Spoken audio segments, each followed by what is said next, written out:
दोस्तों इनका नाम है प्रद्युमन शुक्ला। इन्होंने पावर स्टार पवन सिंह के नाम पे पवन सिंह के लिए एक गाना गाया है। गाने का नाम है पवन सिंह के कहानी 2।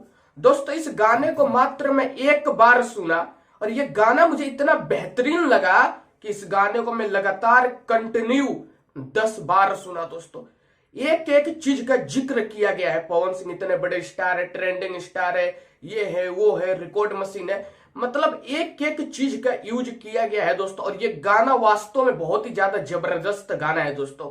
तो मैं कहूंगा आप लोगों से, जो जो पवन सिंह का फैन है, जो जो पवन सिंह से प्यार करता है दोस्तों, एक एक पवन सिंह के कट्टर फैन को इस गाने को सुनना चाहिए दोस्तों। वास्तव में ये गाना बहुत ज्यादा जबरदस्त है और इस गाने को प्रद्युमन शुक्ला के अलावा और कोई इतना अच्छा तरीका से नहीं गा सकता था। प्रद्युमन शुक्ला ने इस गाने को बहुत ही जबरदस्त तरीके से गाया है दोस्तों। डिस्क्रिप्शन में मैं लिंक डाल दूंगा, आप लोग इस गाने को सुनना और फिर कमेंट करके बताना कि आप लोगों को यह गाना कैसा लगा दोस्तों। बहुत ही ज्यादा जबरदस्त गाना है।